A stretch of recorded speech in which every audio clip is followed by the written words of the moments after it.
It's showtime. We got some funky music going on here. I'm back from Texas. We drove all night last night to get through Texas. And just so I could make it to this stream today, I'm like, I don't care what it takes, Eddie. If we come in at 3 o'clock in the morning, I have to do my stream today. So we are going to be talking about a specific real estate market that I have mentioned for a good, I don't know, 4, 5, 6 shows now. It has been since the beginning of the summer. Anyways, we're going to be talking about Phoenix, Arizona. I have a very special guest. His name is Jeff Underwood. He's also licensed in Missouri. He has a business partner that he works with in Phoenix, Arizona, and he's given me a ton of graphs to go over to talk about the Phoenix, Arizona market, talk about the actual statistics, not made up charts. These are actual, they come from legitimate MLS statistics. It's not anything that was made up by Jeff. They're just, the numbers are the numbers, because I know that sometimes it can get kind of muddled here on YouTube. So that's why I wanted to have somebody. Jeff's actually been helping me through several months. When the market started churning in Phoenix, he was the first one to message me and say, hey, I think you need to start really taking a look. I think we're starting to shift over here in Phoenix. And I was like, okay. So I reached out to several other agents that are like, yeah, it's just like the phones are not ringing like they used to. So without further ado, we have Jeff Underwood. Hey, how's it going? Hello, Jeff Underwood. Thank you so Hello. much for being here today and talking about the Phoenix real estate market here, Yeah, there, thanks for having me everywhere. on. Yeah. So, for the last several months, weeks, everybody's been saying your market is crashing, and that you guys are like, houses have been sitting on the market for 90 days. There's new builds not being completed. The whole thing is like a dumpster fire. Not only that, you do have institutional investors are buying up single family properties. And I want to talk about the foreign investors as well. I want to talk about the new home builds in your area. That market is really interesting because you've had the most growth, other than Austin, Texas, that I've seen during this whole boom in real estate for the last couple of years. So tell everybody a little bit more about yourself right now. Yeah, okay. Well, background is 22 years now in banking, mortgage, and real estate. So been in it a long time. And was out in the Phoenix market and still invest out there, but for 20 years. So I've seen obviously the ups and the downs and now the ups again. But when people say that it's crashing out there, I wouldn't say that we're seeing a crash at this point. I would just say that we're seeing a healthy Return to correction at normal? this point right now. What's that? A return to normal, maybe?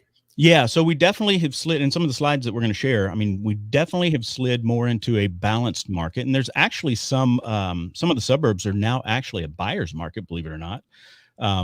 It changed in the matter of the last 3 to 4 weeks, and it is changing at a faster pace than what we saw back in 08, 09. But we were so high, I mean, we went up 40% in like 14 months. So for it to crash, we've got a ways to go before somebody would really say, oh, it's totally crashing, right? How about the more affordable, what I would say is on the more affordable side? Because like I know that at one time in Phoenix, you could have easily bought a house for 220,000, Yeah. 4-bedroom, 2-bath. That home does not exist anymore. Is that market seeing a deduction in sales price as well? Not necessarily, because there's I didn't hardly think so. anything available under Right. 300,000. I mean, so I'll give you an example. So where we moved from in Queen Creek, you're talking about cookie cutter style homes, right? So new build development. Correct. 2,800 square feet, I think, was the one that we moved out of, and on a 9,000 square foot lot. So just a small lot, no pool, no nothing, right? But those houses are selling for 700,000 right now. So affordability is a massive, massive issue. I think one of the slides I sent over shows the affordability and what the median house price is, but also how much of what income a household needs to be able to qualify for that median house, which is above what they actually make right now. Exactly. The median income can't afford the median house, and it's been like that before the pandemic, but nobody wanted to talk about it. Do you know the median house price right now is at 415,000, and it rose from the year before. So I'm interested to see the numbers are gonna come out for July, see what Yeah. the median price, if it went down at all. Yeah. So Cece Moon says Phoenix in the house. Woohoo! Valley Yeah, side. absolutely. Yeah. Whoop, whoop. Phoenix. Thank you so much for the 199 super chat. Super chat. There's an article out there. I giggle every time I giggle. I get a comment like, "You laugh too much." Oh no. I know, it's funny. Eddie, I did have an article there. I don't know if you saw it there. I think it was the first window that's open. It's about the Phoenix market and how it's shifting. I saw a news article recently. It was a CNBC talking about foreign investors, and I know that like the foreign investors have crept into the Orlando market, and they're up 14% in that area. So now that travel has been a lot easier, they've been getting in there. So Phoenix is slashing for home sale prices at third highest rate in the country. The data shows. So it's the third highest rate of slashing prices. And he's going to scroll this down here. Sure. Error occurred. Okay. The Phoenix housing market may soon be transitioning to one of the benefits to buyers, according to new data from realtor.com. The study found that Arizona's capital city ranks third in a list of metro areas experiencing the highest rates of home price slashing. The Valley housing market has seen 29.5 of its listings undergo some kind of price reduction. The current median list price home is $548,500. That is above the national average by what? $127,000. Anyways, the news comes as the Phoenix was listed as the metro area selling the most homes in the country. You guys have a lot of new home building too, as well, right? Yeah, it's definitely picked up over the last year. Right. In the first place on the list is Reno, Nevada, with a slightly higher amount at 32.6% of listings experience price slashes. Austin housing market, which we had Jeremy Knight on last weekend, housing market has came in second with 32.4 of its listing seeing price cuts, as Anchorage, Alaska is the fourth place at 28.5%. Followed behind Anchorage is Boise, Idaho, which people love talking about Boise for some reason. Then Oakland, Utah. Then Sacramento, California, Colorado Springs, and I've had an agent talking about how that had been shifting. Then Evansville, Indiana, Medford, Oregon, and rounds up the top 10. I have never heard of Evansville, Indiana, or Medford, Oregon. I guess because I'm never in that side of town, and I don't know a lot of people. I don't know a lot of people over there. So that's what I'm thinking. Like some of these markets that had blown up, that had a lot of new construction, like Phoenix, like Austin, Texas, that have a lot of that new home construction, is going to see, as a home buyer, is going to see the most benefits from slashing prices, because I think it's kind of like a knee-jerk reaction. When the prices were going up, the sellers got really greedy, but now that they see things coming down, then they get really panicky, and then the buyers know they got the ball in their court, so then now they can ask for a bunch of stuff, like, remember closing costs, Yeah. Remember They're going up out there for sure in Phoenix. Yeah. For like where they're more negotiable now instead of being ridiculous like they were. Yes. Yeah. I think agents right now seem to, I'm part of some of the Facebook groups, for Arizona realtors. And I'm seeing a lot of people post that they've had listings on for 2, 3, 4 weeks now, and not a single showing, not only not an offer, but not a single showing. Do you think those are overpriced to begin with though? Well, I think that I think a lot of them, pricing is the big issue, right? Right. And agents will say, well, I did my due diligence. I did everything I needed to come up with what that price point needs to be. However, we're looking at shifting so quickly that the comps just from a month ago may not be an accurate comp any longer. You know what I mean? Right. Do you think prices will, like, I know that the closing prices dropped a bit. Do you think that they'll go down so much that people are going to see like significant price reductions? Like, are they going to see $20,000, $30,000, $40,000 off of a home? I think the average price reduction right now is around, I want to say between 12 and 15,000 right now. Okay. in the Phoenix area.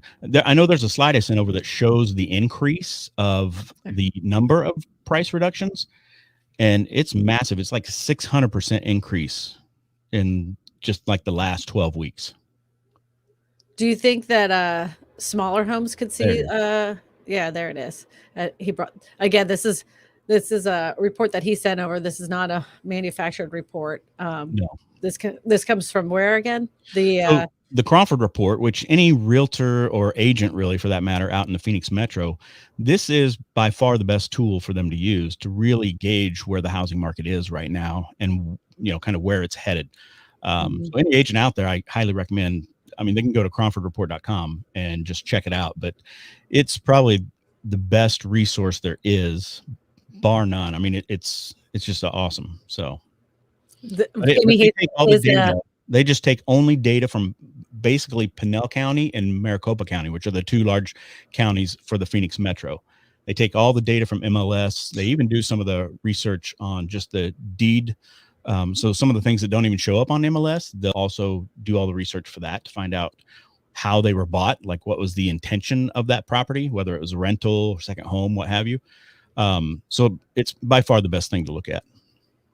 Do you think that since there's been such a high increase of people purchasing homes for rent, but these buy to rent companies that are coming out, do you think that they might start dumping some of these properties, or are they going to keep those rental properties because they're still getting a lot of money in rent? Well, they're definitely getting a lot of rent. You probably saw that one. I mean, over $2,000, $2,250, I think now is the average rent, and that's for 1,000 to 1,500 square feet.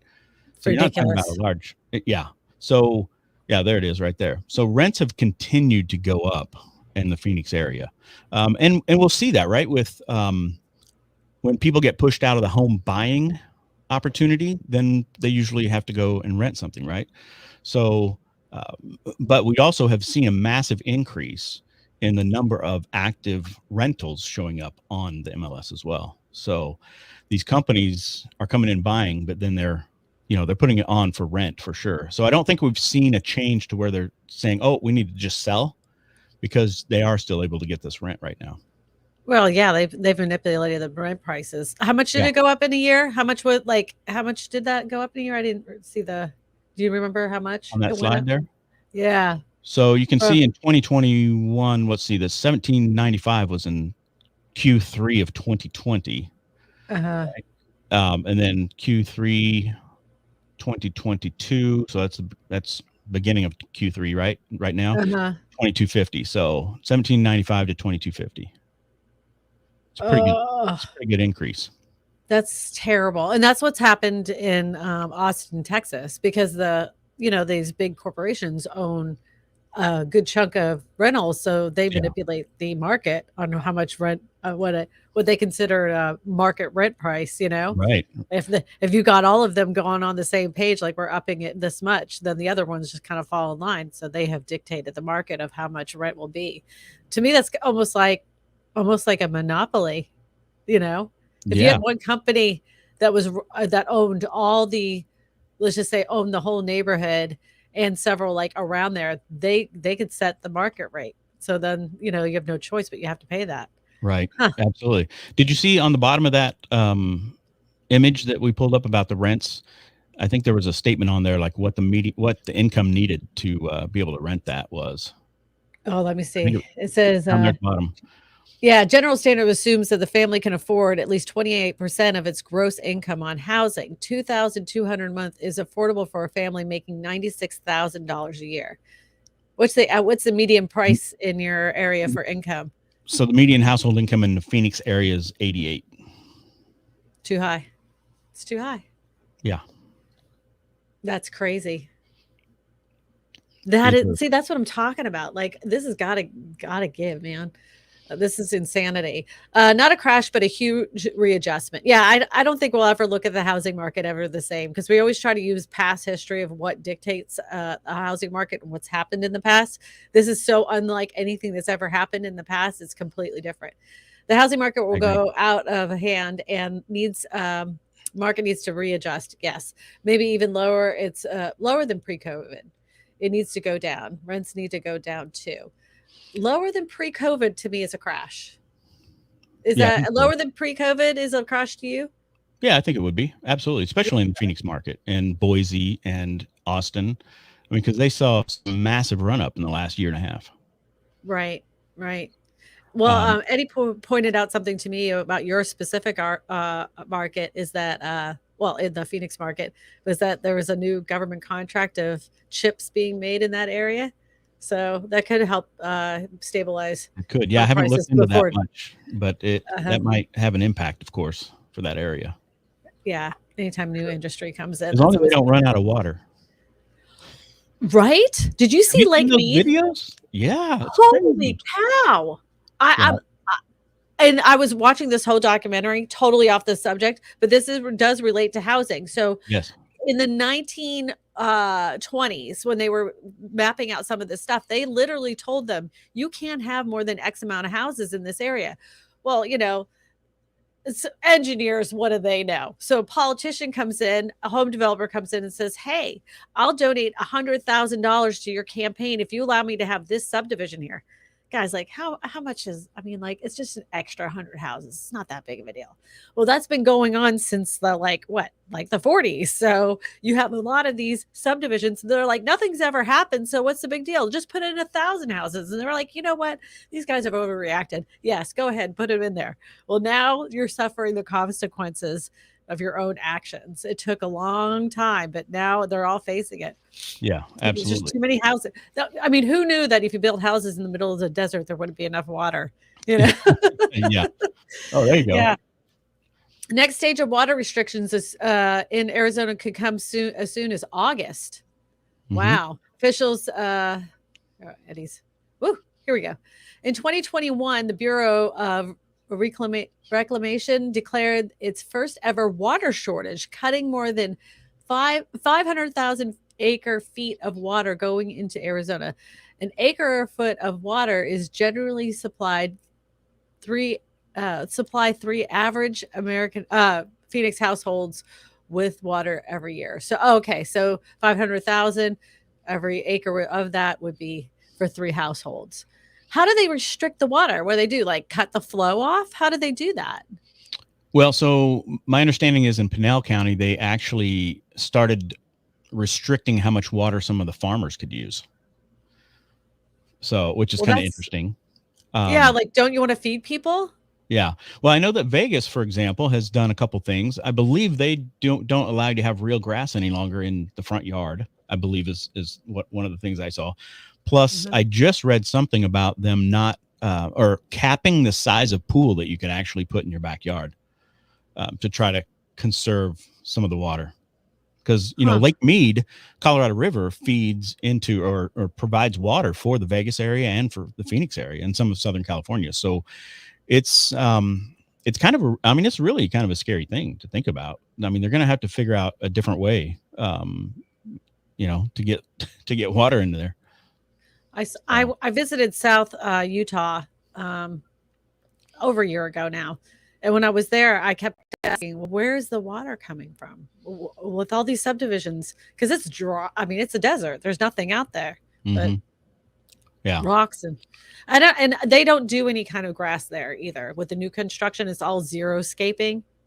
Like they're just rocks and cactus and whatever's local in yeah, the area. They don't do any kind of grass. And if you see grass, it's fake. It right. looks like grass. It feels like grass, but it's like some kind of synthetic grass that has this like black powdery stuff that holds it down.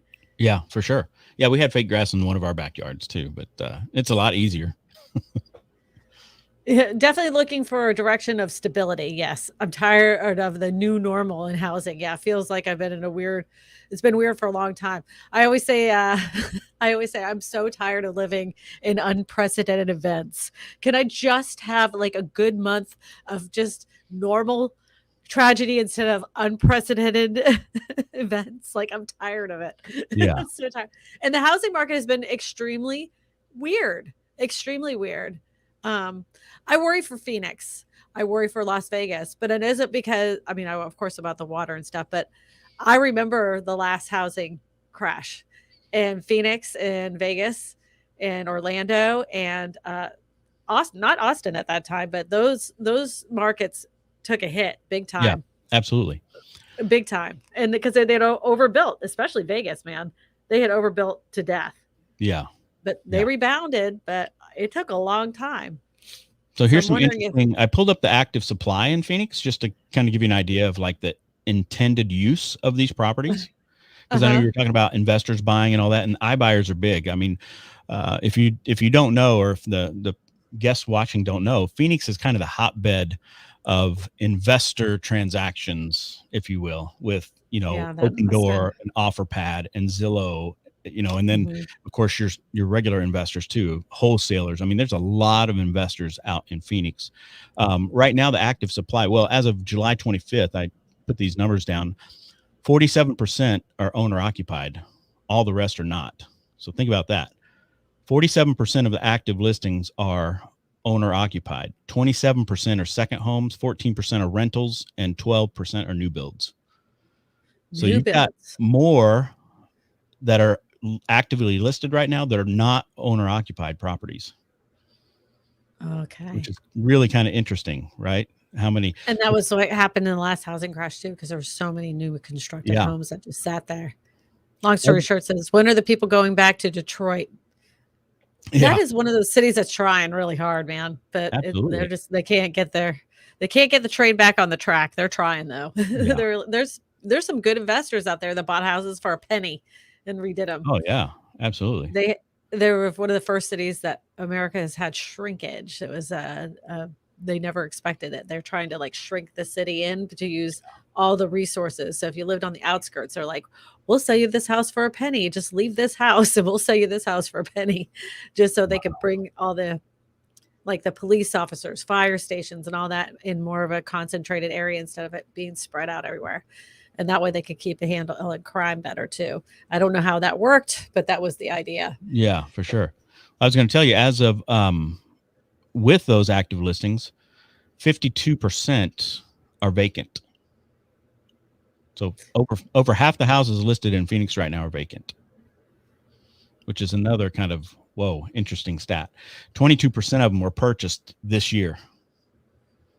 So just people speculators thinking they're gonna Lots of them. use it Lots of them. use it like using it like a stock market. Yeah. So Yeah. that's actually alarming numbers. That could be Yeah. signs of a crash. Look at this. So one of the iBuyers out there, normally, so in April, they had Uh-huh. 400 active listings and 400 that were under contract. So a total of 800. But 400 Okay. were active and 400 were under contract.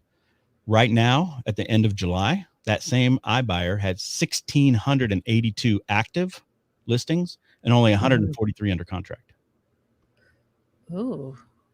So, and they're cutting prices quick because, that's speculation. These properties are usually bought and put back on the market within 2 to 3 weeks. So, yeah. So it's going to be interesting to see how that part of it, right, with all the iBuyers out in the Phoenix metro. I mean, because they were paying over list for houses, and now they're having to sell them for some of them taking a loss, obviously. That's exactly what happened the last time.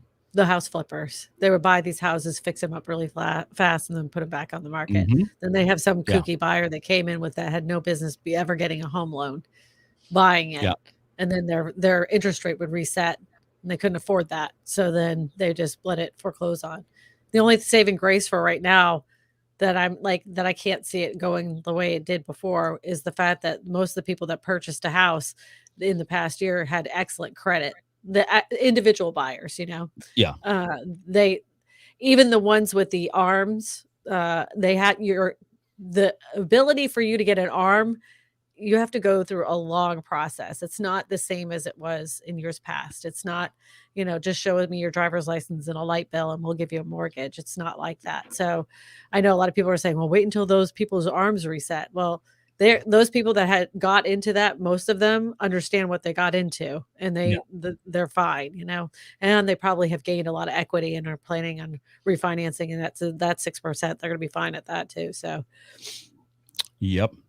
Yeah, so we'll have to see how the whole iBuyer thing shakes out because it's just a large percentage of the homes for sale are unfortunately flippers.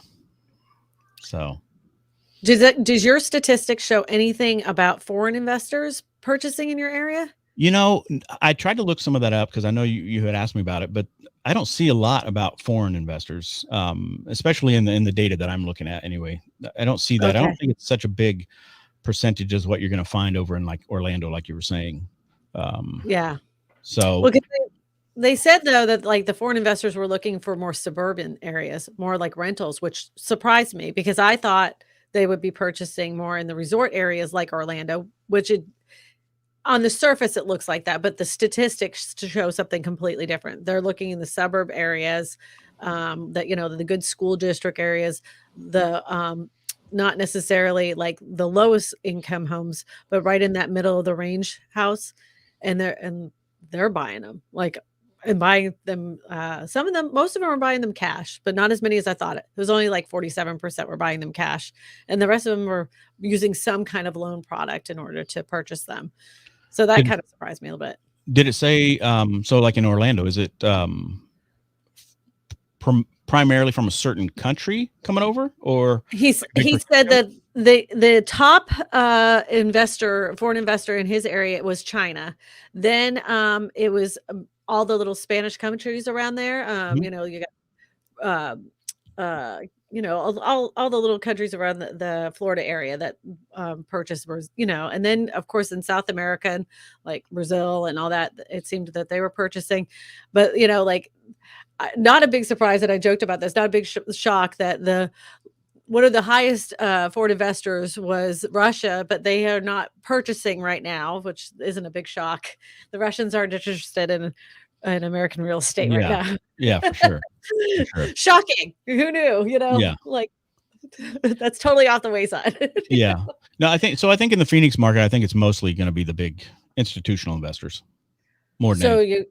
you got Blackstone, Invitation Homes. Who Invitations you out see? there. I know some rent for America Rent something. Yeah, I don't know what yeah. the name is exactly, but America for rent. That's what it um, is. the America big for ones rent. are, of course, the OfferPad, Open Door, and Zillow. Zillow rents houses, or they No, just no, flip they it. buy them. So Zillow offers. Yeah, Zillow offers, right, but they're not Yeah, doing I mean they rentals. stopped, right? So they stopped. I don't know Yeah, how many months ago they stopped because yeah, they were last summer. that was a losing um, business plan for them. It seemed like so, Yeah, but they you still offered too much money to their that was so stupid, the way they were having these kids, like, do the offers, and then they were giving them bonuses, so they were just writing offers on everything. There was no consequence to it. They were just collecting a check. So if yeah. they got 10 accepted offers, and they got a huge bonus check, so they were bleeding money everywhere. Yeah, yeah, which is what we may see with some of these others, now that they own so many properties that are listed that just aren't moving. So, Yeah. Redfin buys them too. I don't They buy them under what company? I forget what it is. But yeah, like, Blackstone is under, Tricon. Then there's Invitation Homes. There's, America for Rent. that's what it was. There's yeah, there's so many now. Like, there's some that are old players and there's some that are new players, Sure. but they're all trying to get into the game. And the thing is that like the bigger ones, like that are from the Wall Street investors, they don't clean up these houses. They don't take care of these houses. They like have people rent and send them in the check, but their intention is not to maintain these properties. So I think this is all going to backfire on everybody, Yeah, unless somebody gets control over it. yeah. That's my opinion. So the other iBuyers I was talking about out here, they don't buy to rent. They buy to sell. So, Right, but you have build to rent communities out there. That's yeah, there's a common. couple communities going up, in the Phoenix area that are just building to rent, basically. Yeah, I believe D.R. Horton makes communities that are built to they're building just for rent. They sold them straight to investment firms. There's Yeah, that's another one, crazy. something, I think it's Tommy Morrison. Is that the company? Taylor I think Morrison? that's Is it Taylor Morrison? I have to look it up, but that's strictly all they do is build to rent. They make like whole subdivisions with like tennis courts and have dog walk parks and charge you a ridiculous amount of rent because you don't want to take care of a house. You want to live in one of Yeah. our grand neighborhoods and rent it. I've seen It's those so insane. videos. They say, "Oh, yeah, this is better for you," right?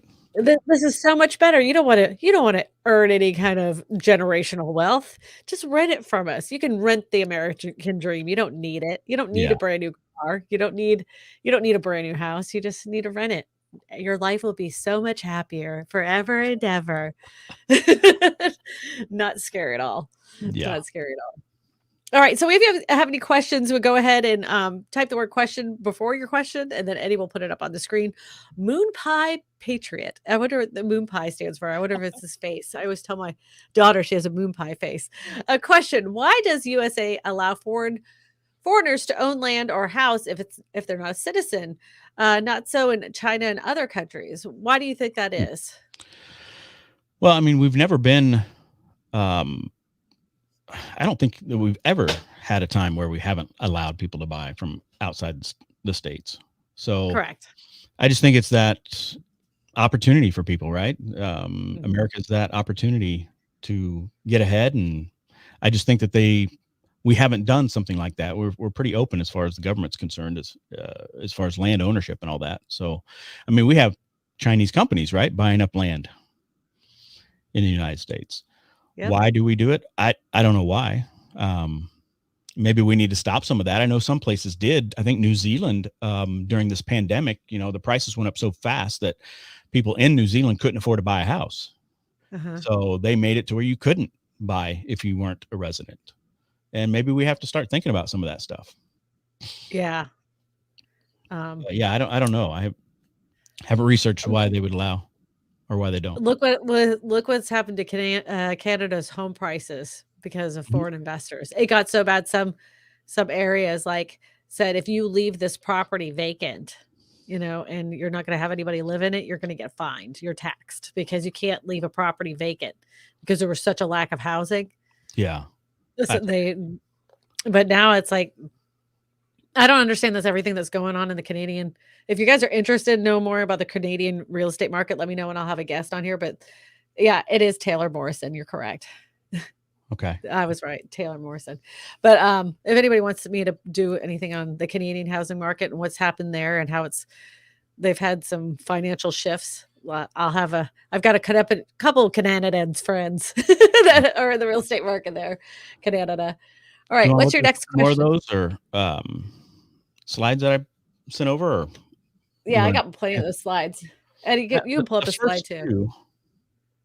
Oh, in Phoenix, do they Uh, pay taxes if house is empty? Well, you're yeah, going to pay property tax. uh-huh, but not like an extra tax. No. Eddie, you can pull up another slide so he How can. about the first one I sent? That a couple of those the first two really show the shift happening. Th Not that one, Eddie. Uh-huh. The one that Was it lists this all one? the cities and has the I hope no, I not got that it. one either. From the first email. Um, Oh, Let me show you a picture of it. I I Okay, so that, or we can just flip through them if you want, and I can tell you real uh-huh. quick. Okay. Um, so there's the median days on market prior to contract. We can see how that's obviously gone up, right? We were Uh-huh. hovering at like 6, 7, 8 days. Now we're at 20, which still doesn't seem like a long time. But then you've got a 30 to 45 day closing time, right? Usually, so that 20 would plus the 30 would be about 50 days total at this. Right, and that was pretty common here, same amount Yeah, in go ahead. Louisiana. He's gonna pull up the next one. Okay, so show the other one first, Eddie, if you can. The other one that looks like that, but it's red. Yeah, the one right after that. There it There is. you Yep. go. Okay, so what's interesting here is you can see that's the Phoenix Metro. And what you're looking at is the color codes. So you see over on the right, cold, warm, hot, hotter, frenzy, insanity. Well, Uh-huh. on June 2nd, that's what the contract ratio by zip code looked like out there. So that's telling us what zip codes are hottest. Okay. And you can see most of them are in a frenzy still as of June 2nd. Frenzy and hot are the two colors that you see most. So Uh-huh. if you go to the other one that was now July 25th. So you're talking about what, 7 weeks later, and the majority of the map now is green, which is warm. You see a couple little pockets there of still hot, or hotter, but you see most of it has now changed to warm. And there's some now that are actually listed as cold, like Queen Creek and Buckeye are both now considered buyers markets. Well, let me ask you this: those zip codes that are still considered hot, what price range are those homes? Higher. So Higher. yeah. Yeah. So there's another slide that shows the actual city names. Oh, you need to laugh a little. Don't stop laughing. I enjoy you so I much. know I've it been isn't following a you really for funny a while. topic, but I know, but I do this thing where I'm like, when I say something ridiculous, and I'm like, oh, I laugh about it because it's either you laugh or you cry, so you might as well yeah. laugh. Jeff, question for Jeff: are there still a lot of out of state people moving to Phoenix, Yeah. mainly West Coast states, or East Coast states? Which what are I'm sure the Yes. West Still a Coast lot of is people the moving most. there, mainly from California, Oregon, and Seattle, Washington. So Uh-huh. yes, there's still a lot of people moving to the Phoenix metro. Maricopa County, which is where Phoenix, Scottsdale, all those are, is one of the fastest, or has been one of the fastest growing counties in America for the last few years, for sure. So they're still coming. Absolutely. How much are property taxes in your area for a house? Let's just say, you had you just sold a house that was like Yeah. 20, what? How much So were your property taxes? 2,800 square feet. Our property taxes on that one were around a little under 3,000, like 2,900. Oh, for the year? Yeah. Yeah, Now, so that's not bad at all. yeah, taxes are not bad there at all. No. Now, I will say this, it's probably higher now because the values have gone up. They probably reassessed and they're a little bit higher, but still, it's really palatable compared to other places. I know Texas has really high taxes, but Texas has is so high. So Arizona does high. not.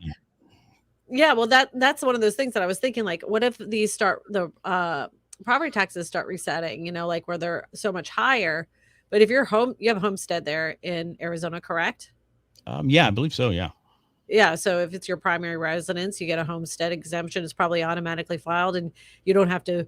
You pay they give you like a deduction, like $75,000 off the tax assessed value of your house, so you only pay on whatever's left, at whatever percentage that is. But that you have property taxes like we do here in Louisiana. It's not that bad. Our house is it's like 2,200 square feet, and I think we pay 2,400 a year for property taxes. Is nothing. Question: is the drop due to interest rate hike? Do you believe? I think? I think it's a lot of reasons, but go ahead. What do you think it is? So I think a part of it is because in the Phoenix metro, um, back in 2018, I don't know if you remember, Christina. Do you remember interest rates actually at the end of 2018 did go up to almost 5%? Correct. Okay. For a In small period of time, and Phoenix, people had yeah. a So I did headache. the podcast, out in Phoenix, and we had agents coming in to the podcast saying, I don't know what just happened, but it's like everything just stopped. So, and that was with interest rates getting to about 5%. And what happened? What did the Fed have to do going into the first half of 2019? They had to lower rates again, right? Because they needed Correct. to start it back up again. So I do think interest rates definitely play a role in slowing down. Not necessarily house prices dropping. I mean, there's somewhat of a correlation at some point, but just because rates go up doesn't usually mean that you're just going to automatically see prices come down. It just means that the buyer pool has to move to the next lower level of what they're Yeah, buying. I was, and it just show that thing like I put up there. So the median price for an average home in the United States, or the median priced home in the United States currently, it's 415,000. So if you had bought it at the 3% interest rate, your payment only would be $1,953. Now, if you do that same exact house at 415,000, you're no, Eddie, that's 315,000. That's if the price dropped. Oh, yeah. So you did the same house with the current interest rates, not even at 6% yet. That's $2,533. But if we were talking about like a big significant price drop at 315,000, like so it went down 100,000 at that, you're still paying more than you would have at the interest rates at 3%. So it's still $1,926. Yeah. So yeah. So you're paying one way or the other, like say, oh, well, this house last year was, 450,000. I got it for 400,000, but your interest rate's at 6%. You didn't win. You're paying more to the bank. You won nothing.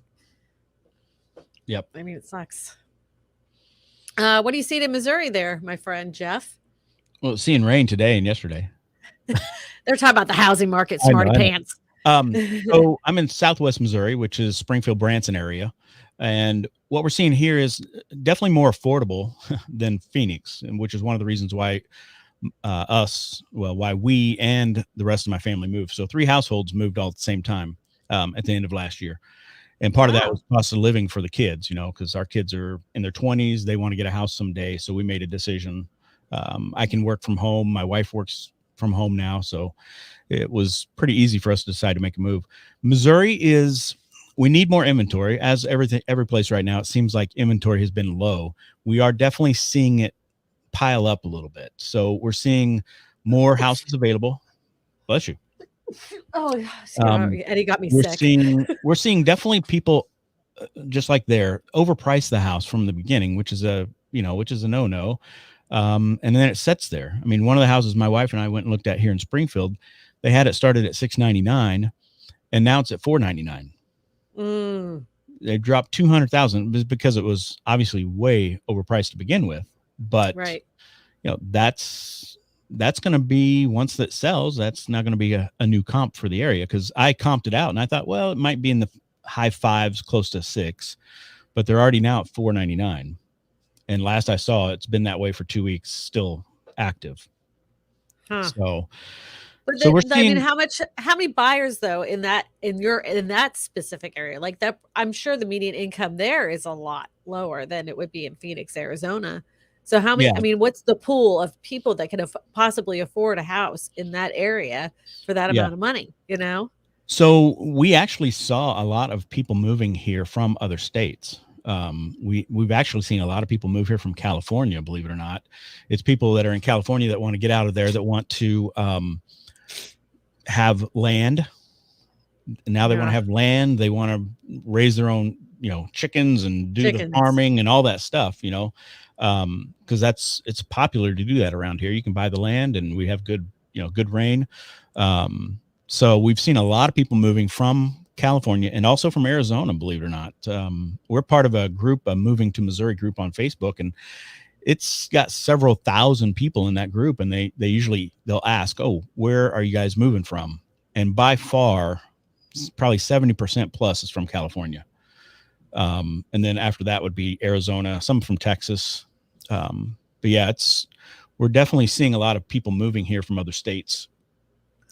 I couldn't selling houses, places, selling a house somewhere where they make 200, 300, 400,000 on the house, move here and, pay cash. That's exactly right. Yep. Yeah.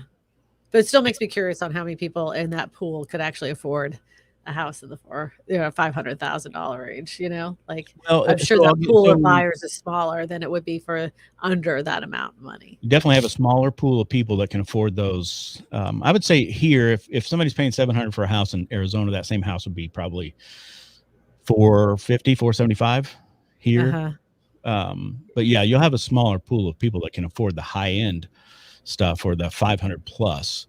But you do see a lot, like my daughter was telling me the other day. She's like, hey, I've got like 165 properties now that are showing up in my search. And her search is for under 200. Ooh. So we're starting to see more. And I think that's a lot of investors that have decided to just fix up the house and sell it while the market is where it is.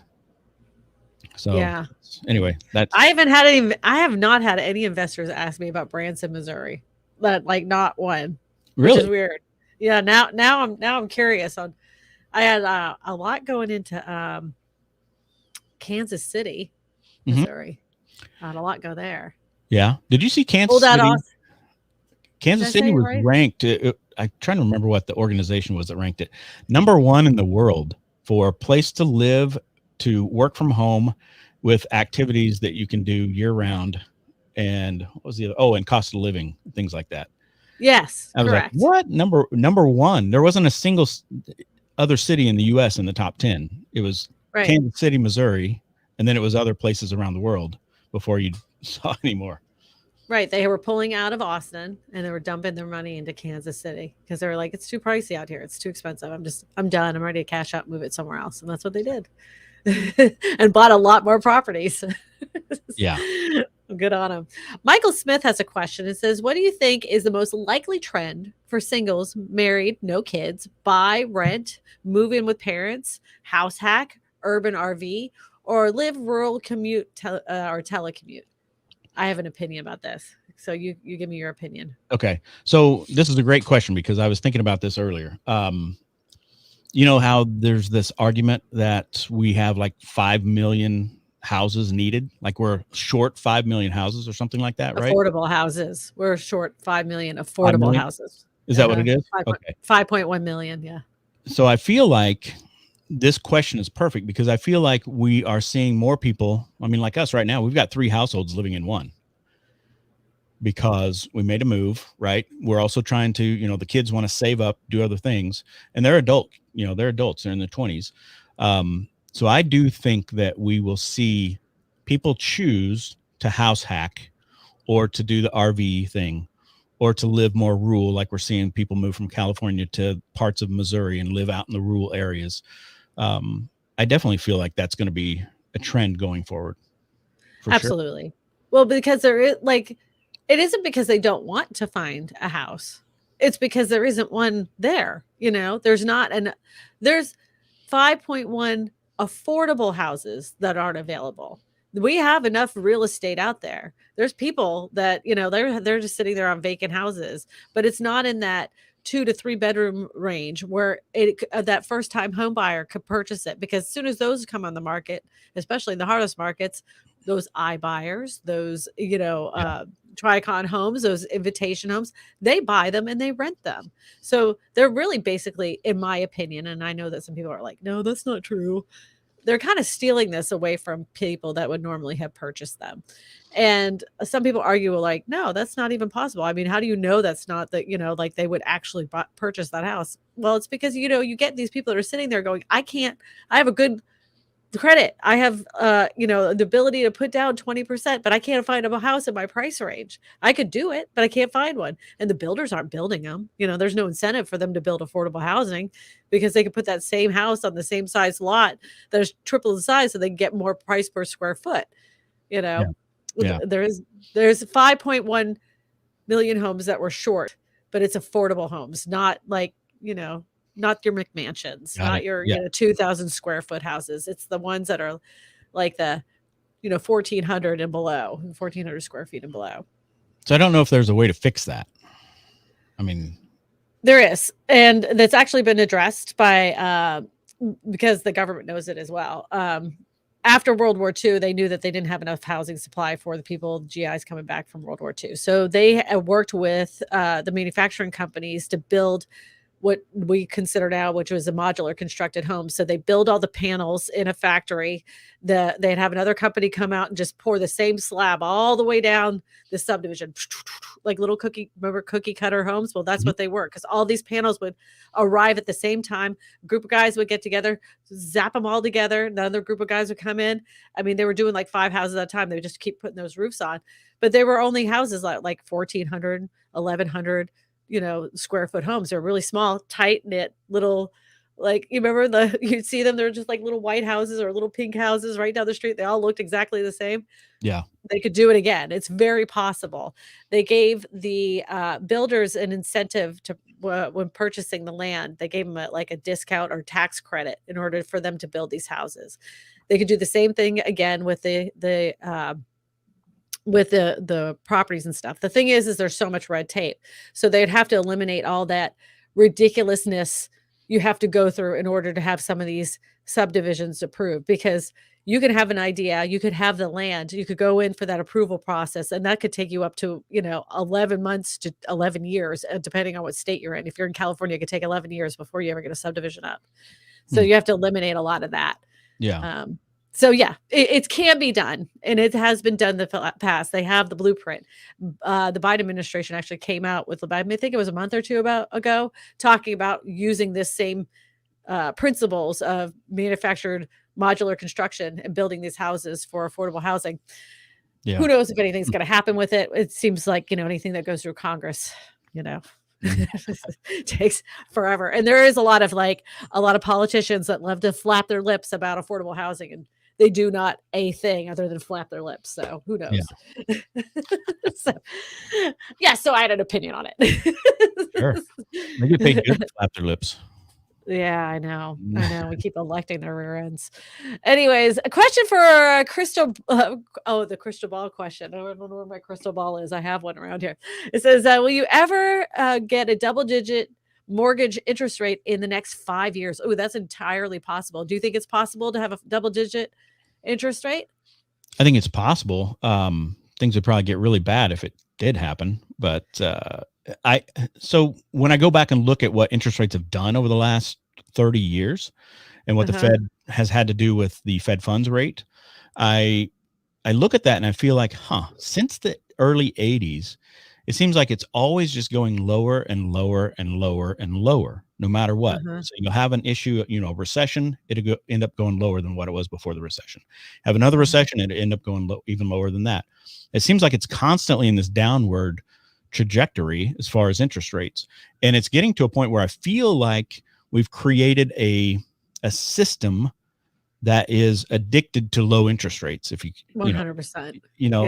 And so if we got to 10% on a mortgage rate, the reactionary lose their minds. Yeah, I call it the reactionary market would flip their minds. They would lose it. So I just don't know. I mean, that's what I mean by if we ever did, I mean, things probably would be really bad if we ever got to that again. Yeah. So they just the Fed just adjusted the inflation rate and all that other stuff. So do you think that's going to affect mortgage rates coming up this week? So it's interesting because a lot of people put out info, 0.75% increase in the Fed funds rate. Get ready. Mortgage rates have gone down since they did that. So I think the other day, 5.25 or something again. Okay. Yeah, that's why, like, people always say the Fed, like, when they do that, I'm like, that isn't the same thing as mortgage rates. That doesn't. It's something to look at, but but it doesn't reflect on the same thing. Yeah, the Fed funds rate is going to affect the prime rate, which is what usually your credit cards and things like that are attached to. Home equity lines of credit, right? Correct. Your car loans will be impacted by it too, because short-term financing. But mortgage rates are tied to the 30-year bonds, and the 10-year treasuries is kind of what they follow. And we saw the treasuries actually do better after the Fed raised the Fed funds rate. So it's anybody's guess at this point what's going to end up happening with the mortgage rates themselves. I think if inflation continues, we'll see rates go up, because usually rates go up during inflationary periods. I had somebody call me the other day, and we spoke for a little while, and she told me that the stock market was going to crash in 6 weeks. The whole thing is all going to collapse in 6 weeks. So 6 weeks. Yeah, I don't know what, within the next 6 weeks, she said. Yeah. I don't know about that. I'm watching closely. I've got a lot on the side right now, just kind of waiting to see when we might see a U-turn, right? Where we might see it turn around, but I won't use anybody's guess. I won't use the actual word, but there is the what I call the funny money electronic cash thing. I had money in that. That didn't do so good. that kind of fell apart. Oh, I know. Oh, right. Cryptocurrency? Don't say it, because as soon as you do, then all the spammers come in. Oh, sorry. You don't dare say those words. That's you don't say. Oh, you should have given me a heads up before that, I guess. Yeah, that's why I said I'm going to say not the word, but the funny money. Got it. Oops, sorry. Yeah, that's all right. But I love when people give me these predictions. Like, it's guaranteed. You just watch 6 more weeks and this is going to happen. And I'm like, okay. Like, somebody's been telling me for 2.5 years that the housing market's going to crash. Think of all those people that didn't buy a house because that person kept saying the housing market was going to crash. Yeah. 2.5 years later, even if they sat on the fence, saved it for a down payment, they actually have to pay more now for an interest rate. They're going to have to pay more for their down payment because they waited on the fence because they were waiting for the housing market to crash, and it never did. Never did. I really did think at the beginning of the pandemic that we were going to be in rotten shape. Yeah. I mean, it looked like it was going to shift really quick. Right. But then it did the opposite. Everybody wanted space. Yeah. I was the first one to put a video out about it. Like, this is going to be bad. And then it didn't turn out that way. And I was like, I was wrong. Yeah. I'll be the first one to admit it, though. Like, what are you going to do? Well, and What that's are the you thing going to is that you've got economists, right, that have all studied the same things. That one can be on this side and the other can be on this side, and they're so far apart with what they think is going to happen. It's just people have no idea. I mean, there's really Because no there's no blueprint for this. no, This has never and happened. especially now with all the variables that are in. I mean, we've got more variables in this situation we're in now than I think we've had in a long time, even more so than '08, I think. Oh, absolutely. Yeah, because like computers alone have changed the world when it comes to the stock market. We see that's why the stockbroker guys didn't like the crypto bros because they were manipulating the market and they were like, "Hey, Mm. that's our job. You can't steal that from us. We're going to lock you out so you can't manipulate the market like we Yeah. do." They don't like it. They don't like it. So yeah, we're in unprecedented times. Oh My gosh. favorite expression. Yeah. So, question: tell us more about multifamily homes in or around Clayton. Is that an area in Missouri or in Arizona? Um, that's a good question. Clayton. I don't I don't Clayton. I know. don't know. There's a Clayton, Georgia. I used to live. I had a place out there not too long ago. I would never live there again. I strongly suggest you never move out there. Sorry, I don't know the answer to that one. Uh huh. Eddie's gonna put up another question for us. Eddie's the moderator. He drove me all around Texas, and then about the last day, he ended up getting the creeping crud, and he was like, on the way home, he was like, kept sneezing so hard. I'm like, I'm driving, and he was like this. I couldn't handle it. Oh no. Like, and then he was like, I'm so sorry. I'm like, whatever, I can drive. I'm not incapable.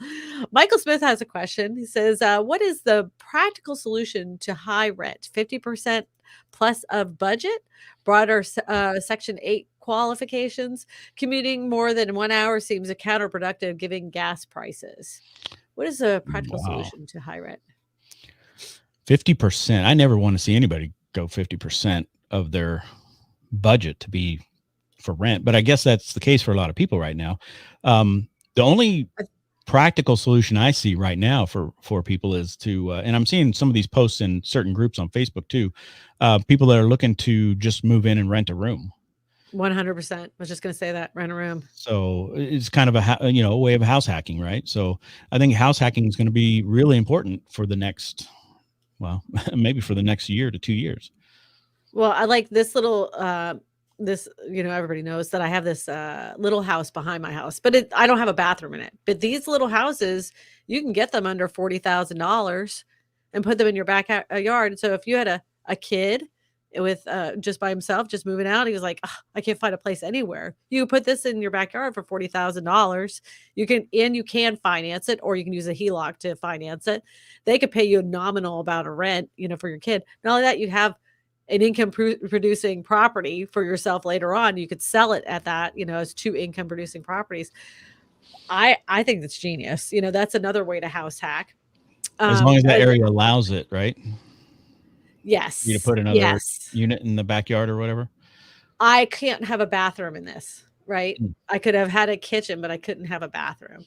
And then there's ways to get around that because you can have a game room in your backyard, because a lot of people have like outdoor kitchens with a game room. So you can have a game room with a bathroom in your backyard, but you have to call it a game room.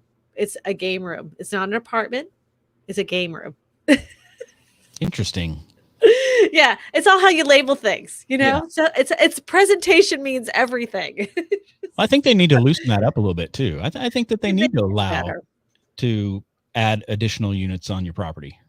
The reason that they're not allowing people to do it is they're worried about the infrastructure in that specific area. So if everybody in this neighborhood all of a sudden had another dwelling in their backyard, what is that impact going to be on the roads and the schools in that specific area as well? When they didn't account for that when they designed the grand master plan in the first place. Yeah. That's why they have a great point. Yeah. Yeah. That's why they're kind of like, So I think they're trying to figure it out. They're watching other states do it to see, like how they did it and if it's working out correctly. Yeah. Do you only allow for 20% of a specific neighborhood to allow for these tiny homes in their backyard? Like what is going to be the cutoff point? Because there's going to be too much impact with the amount of people because we're not walkable. We're not a walkable area. Yeah. And most areas outside major cities are not walkable. So that's one of those things. Yeah. Michael Smith has another question, man. He's blowing it up. Thank you, Michael, for putting your questions there. Appreciate you. I was looking to move to Florida, but keep seeing 2,000. Yeah, 2,000 is the average rent, by the way, for the United States a month for a one bedroom. How do people on average means pay rent and survive what food stamps? You know what? I don't know. The average rent in the United States is $2,000. They say that 28% of your income, no more than 28% of your income, should be paid on rent. Isn't that correct? Isn't that the number? Yep. And anything above 33% is like it's way beyond unaffordable. You know, it's like it's not sustainably affordable for an area. Yeah. Yeah, I don't know what a solution there is. I mean, other than renting a room, like the only thing I can say is like, hopefully, there's more like ADU type properties like we were just talking about or people redo their garage, and turn it into apartments. They have that in Florida. That is a possibility. Now, see, we just packed up and moved here. And the reason we moved, I mean, one of the reasons we moved from Phoenix to Southwest Missouri was just for that very thing. I mean, the cost of living is a lot different here. We didn't need to, but our girls, are one of them's married and they have a little one, and the other one has a very serious boyfriend, and they're both like, well, we want to be able to get our own place someday. And then we started talking about, well, we can make a move as a family. And that's what we decided to do. So that example there is some people, unfortunately, you're going to have to just decide where they live based on what they can afford at that point. I went from Orlando, Florida to this tiny town outside of Baton Rouge. And when I moved here, I felt like I won the lottery. I was so happy because I was like, I can afford to live. But now I want to take that all back because I just got my electricity bill, which normally around this time is around $245, I'm going to say, because, we like to keep our air not terribly cool. I don't think 76 during the day is terribly cool, It was $600. I think Eddie said it was $612. Wow. $612. I'm like, oh my gosh. That's crazy. I know. Is that a big house? I know. 2,200 square feet. Wow. It's a one level. One level. It sounds like some cold air was getting out somewhere. The only other thing that we did change is I have this little house in the backyard, and it is run on a window unit, but that shouldn't be blasting up $300. I wouldn't think so. I mean, we had one bill that was over 600 out in Arizona, but that was also a 4,000 square foot house. And we figured out what happened because it had three units, 2 regular size AC units, and then one smaller one for right above the garage. That was like a play area for the kids. And they saw some episode of some Disney show where the guys cranked the air conditioning way down and it actually started snowing. So they tried to do that. Oh God. So I don't know how many days it ran at the lowest setting possible above the garage, but yeah, we had a $600 and some electric bill that month. Oh, wow. Pretty crazy. Daily Smelly, great screen name, I must say. Question: what is your opinion about seller carryback loans for buyers who can't qualify for the regular mortgage loans but can afford the monthly payments? That's a good question. We may see that more often going forward. If, let's say, Kristina, you come to me and I have a house, right, that's financed at 3%. I want to go do something else. They want to come in and buy, and going rates are 6.5, whatever the case is at the time. But yeah, I mean, I think a carryback is not a bad idea. I would say if you do something like that to make sure that it's a full legit purchase, right, that you have the right legal paperwork in place, that you're the actual owner of the property when you're buying it with that carryback loan. So get a lawyer. Have a title attorney work that out. Absolutely. Don't go in it, with a handshake deal at all. Yeah. And I would make sure that it's definitely deeded over to that person that's buying that house. Cause I know there's a lot I've heard stories of people that have signed on. Actually, somebody was trying to move to Arizona. This was several years back, but they had done something like this in Texas. But what they did was they were paying a certain percentage and agreed upon it, but the deed of the property was not in their own name. It was in the previous person's name still. So it messed up everything when they tried to make a move and do something different. So I just make sure that you have somebody that's looking over all the documents for you that legally knows what they're doing. We had these two ladies, these sweet little ladies that came into our real estate office that tried to do something similar. They acted like they knew nothing, but they knew exactly what they were doing. When we were like, well, the thing is, we've already, well, we can just do a handshake deal. We're good. We're good for it. No, ma'am. No, ma'am. We've already pulled up the title work. You don't own that. I guarantee we own that. I'm going to bring you my paperwork. I'm like, you bring that in. We'll talk about it. They never showed up again. Shocking. Yeah. So as long as you do it the right way. I know a family member of mine that actually bought back in the 80s when the rates were late 70s, early 80s, when the rates were, close to 15% or whatever on a mortgage. And they knew the person, small town, but the person that owned it gave them a loan on it basically at 8% instead. So, I mean, they were able to buy a house because this person did, they carried the loan instead, the note instead of going to the actual bank. So it can work. You just have to make sure you do it the right way. Yeah. We were talking about, they did a transferable mortgage where they transferred it over the VA. So they transferred the interest rate. Yeah. Assumable. Thank you. I was thinking transfer. I've never seen one. I've never seen it in my real estate career. So I was like, somebody asked me about that. I'm like, I don't have to look that up. I don't even know what that is, because this is my 15th, 16th year in real estate. And I never have done an assumable, because always the interest rates have been. I think VA and FHA, I think maybe are the two. I mean, definitely check with your mortgage lender, but I think those are the two that can be assumable. Yeah. So they were talking about how they had done that in the 80s. And that she hated the house that she got. She was like, I really like that house down the road, but my husband said no because the other house was assumable mortgage and they would pay less on the interest rate, so they had to get the ugly house. And she was like, 30 years later, I'm still angry about it. She still don't like that house. Says, question: looking for a house for the last 1.5, I'm assuming years, with no luck here in Tampa, Florida. Tampa, Florida, and Miami, Florida are still hot. Tampa, Florida market so crazy. People said 17 to 20% up. Not true here. Prices are about 70 to 100% up. Hope the market will cool down so the market can go back to normal. Thank you. Yeah, I know. And I kind of hate it. I really not kind of hate it. I have hated this real estate market for the last 2 years. I do not like having to stand in line. I like the fact that when a buyer comes in and a seller has a house, the seller says, this is my house. And the buyer says, I like your house. You have it listed for $375, but I need $5,000 in closing costs. And I'd like a home warranty if that would, that work with you. Okay, that's fine. You guys negotiate back and forth. Everybody's happy. At the end of the deal, they're shaking hands. Somebody gets keys and it's all good. This garbage here with, I will give you a Tesla, 20% down, whatever it takes, in order for me to get this house. And the sellers are like, nah, what's your better deal? Because this isn't working.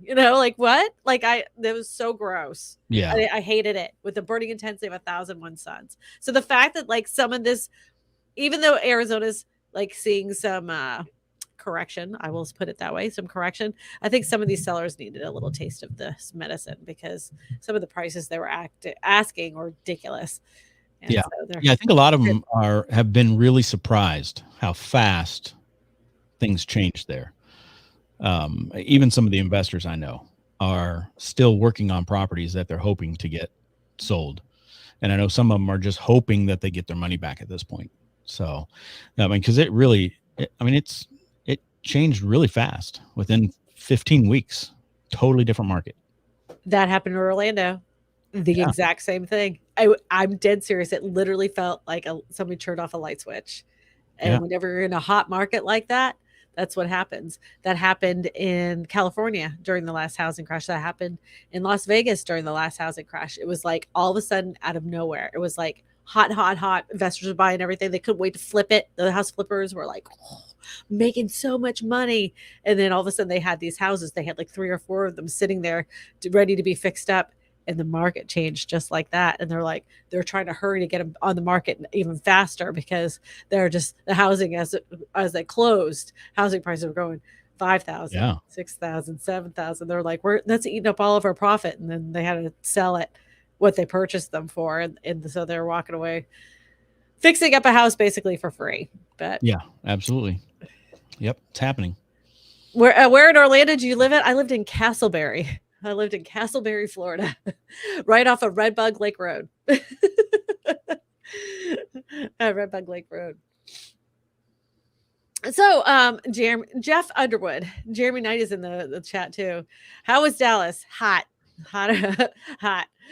If anybody needs to get a hold of you and they want to talk to you about the Missouri real estate market or the Phoenix, Arizona market, but even though you're not really there anymore, you still have a lot of connections over there. How can people get a hold of you? Well, they can email me at jeff@straightupmoney.com is one way. I can give my Straight Up Money. Do you want my phone number too or no? Don't put your phone number on here. Not usually do that, right? No, don't do that. Okay. You'll get it at straightupmoney.com. Also just Jeff Underwood on Facebook or Instagram. Yeah, look, Eddie's going to pull it up. Look at him. He is such a rock star, man. So look at that. You see that truck right there? Uh-huh. Yeah. So my dad fixed that truck up in 6 months. I bought it for him to work on back in when the pandemic was like going crazy. Actually, it was the year after because it was still crazy. But yeah, I bought it in like February. He started working on it and it's all done now, but he takes it to car shows and stuff. It's pretty awesome. 54 Chevy. Anyway. You know, whenever I see anything beautiful, I always look at it and go, what a piece of junk. But I know it's beautiful. So I was so tempted to go, what a piece of junk. But you don't know my humor. So you would have been like, what? You know? Yeah. Yeah. Yeah. Oh, wait, one more question. It says, how is Sun City and Phoenix retirement communities selling? How are they doing? Do you know? So they've stayed hot out there because obviously people still want to come to Phoenix to retire. Okay. So Sun City has still done very well in the retirement communities. They just, I mean, a lot of people love it. They want to come out. They don't like the cold. They don't like the snow. And so it's still green. It's still that retirement mecca. Kristina says, no, there's no green. Like there's no green. It is just dirty and orange. I need green. What's your take on Ascension Parish? I love Ascension Parish. That's it. At the beginning of my real estate YouTube channel, that's all I talked about. Welcome to Ascension Parish Coffee Talk, the show. Yeah, or a show where I talked about nothing about Ascension Parish over a giant cup of coffee, but it wasn't even coffee, it was tea. It was a lie. It was a big lie. Thank you to our moderators today for spending your day with me. I really appreciate it. Jeff does too. And Jeff, I hope you come back again. You have the most lovely voice over the microphone here. Well, that's because I have a face for radio. Oh, no. I don't think you're ugly. I think you're good. I'm just messing with you. Look at this. I would love to come back again for sure. You better. This was a fantastic conversation. Look at that. Look at that girl, man. There you are. Show my feet, my dirty feet. There's my play button. If you guys need to get a hold of me and you want to get a referral for a real estate agent in your specific area, someone like Jeff, I know lots of people, believe it or not, tons of people throughout the United States, and I can connect you with somebody that I personally know as a real estate agent. So just fill out that referral form on my website, leave your phone number, and I'll give you a call, and we can talk about your real estate needs. And I appreciate you for coming out this week, and I appreciate my moderators for coming out this week and putting up with me while I was traveling all through Texas. And I'm gonna try my hardest to get my video edited and out for Tuesday. We're gonna be talking about the real estate market and the influx of foreign investors that have now infiltrated the real estate market. So that's why I don't think some of these markets are going to fail as badly as some doomsdayers. I call them the housing crash bros. It's all crashing. Yeah. Makes for great clicks, but there's a lot of them out there. Well, that's because it sells. Yeah. I mean, that's true. And I won't lie. So I'm not a liar, pants on fire. So anyway, thank you, Jeff. You're welcome. Thanks for having me on. You better come back I or I'll will. be upset. Totally. Next Oh, time I look, and come he's back, got I'll have my video stuff going and my YouTube going. How about that? you better have your YouTube channel. That's it. That's the condition. You can't come back until your YouTube channel is rocking and rolling. All right, it's a deal. It's a deal? You promise? Absolutely. Cross your heart, hope to die? Yeah. Gonna do it. Can you dance your way out? I always try to get people to dance their way out. Only very few people will actually do it. I don't know if I can. You can dab. I mean, Can you dab? Oh, yeah, there you go. Yeah. Very 80s and 90s right there. There we go. A little bit Eddie, you more can music end than we it. have here in Southwest Missouri. Yeah, this is very Southwest